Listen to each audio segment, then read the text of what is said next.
성종실록에는 임질 때문에 경연에 도저히 나갈 수 없었다라는 말이 기록되어 있고요. 즉 조선시대의 성병은 왕부터 대신들까지 또 누구도 피할 수 없는 보편적인 질병이었던 거죠. 성병에 걸렸을 때 가장 중요한 거는 가장 중요한 예방법인 것 같아요. 우리가 잘 알고 있는 성군, 조선시대 하면은 세종대왕을 떠올리게 됩니다. 하지만 그가 불과 54세, 지금 기준으로 봤을 때는 상당히 젊은 나이에 생을 마감했는데요. 요즘 50대 하면은 꽃중년이라 불리고 인생의 시작점과 같은 불리는 시대입니다.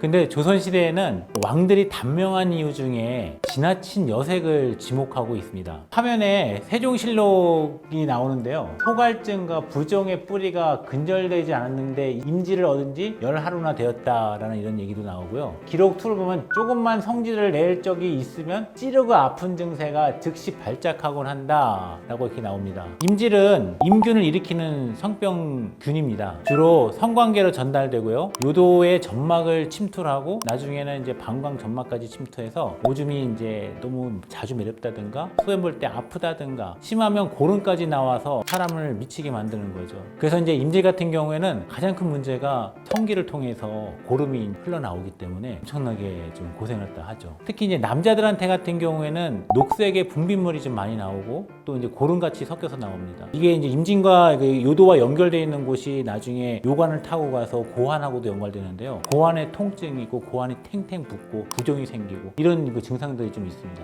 이 임질균의 특징 중에 하나가 어떤 그 관을 막아버리는 특징이 좀 있어요. 또 임질에 감염된 경우 에이즈의 감염 위험이 크게 상승되고 있고요. 또 에이즈에 더 쉽게 노출되고 있고 전파시킬 가능성이 엄청나게 높은 무서운 감염병이에요. 또 여성의 경우는 약간 좀 달라요. 특징적인 증상이 거의 없이 나타나는 경우가 대부분이고요. 아주 가볍게 지나가는 경우도 많아요. 감염 사실을 모른 채 병을 키우게 되는 거죠. 그나마 이제 처음에 나타나는 증상이 소변 볼 때 통증이나 질 분비물 증가, 또 냄새 난다든가 아니면은 자궁에 출혈이 생긴다든가 이렇게 해서 이제 산부인과를 갔다가 찾아가는데 다른 질환과 상당히 비슷해서 헷갈리는 경우가 많아요. 문제는 이렇게 방치될 경우 그 임질균하고 클라미디아라는 균이 두 가지가 있는데 얘네들은 유일하게 자궁 경부를 통해서 자궁을 감염을 시키고 나팔관을 감염시키고 그 양쪽의 난소에 고름까지 유발시킬 수 있는 아주 무서운 병이 임질과 클라미디아라는 병이에요.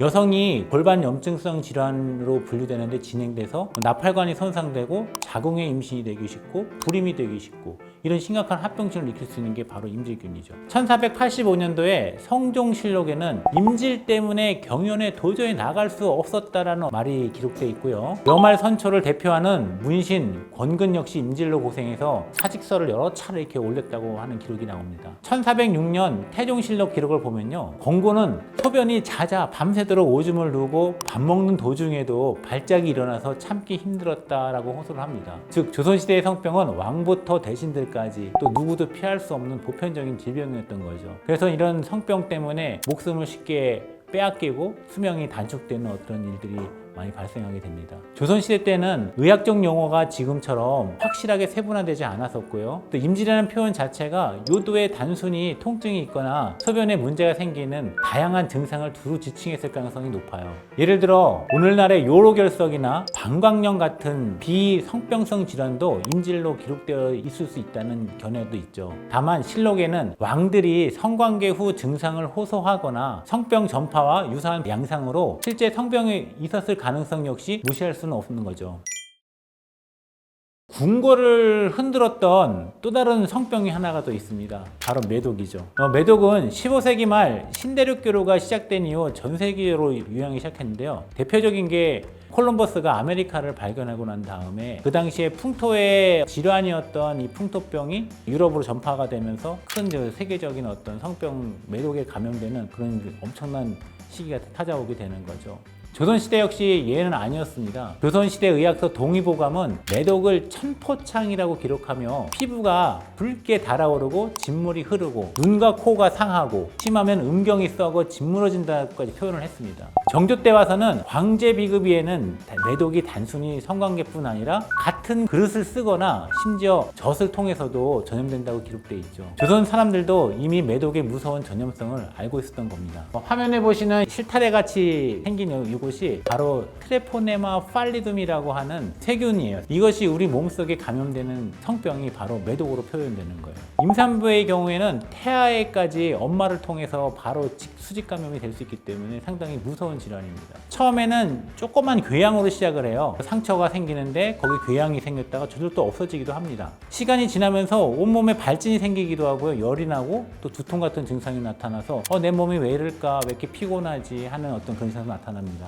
치료하지 않으면 수년 뒤 심장이나 뇌나 뼈까지 침투를 갖다 하게 되죠. VDR이나 RPR이나 PRP 같은 어떤 그런 피검사를 통해서 검사를 하게 되고요. 또 FTA, ABS나 TPH를 통해서 흑수검사 확진을 할 수가 있습니다. 현재 전염성이 있는지 전염성이 없는지도 알 수가 있어요. 요즘은 잘 알고 있는 이 페니실린이 치료제인데요. 가장 대표적인 치료제죠. 보통 안전성을 대비해서 일주일 간격으로 3번 정도 맞는 것을 추천하고 있습니다. 이거 말고도 세파 계열의 항생제 중에서 세프트리악손이라는 항생제를 그 정맥 주사를 일주일 간격으로 한 3번에서 4번 정도 하면 거의 없어지는 걸로 되어 있거든요.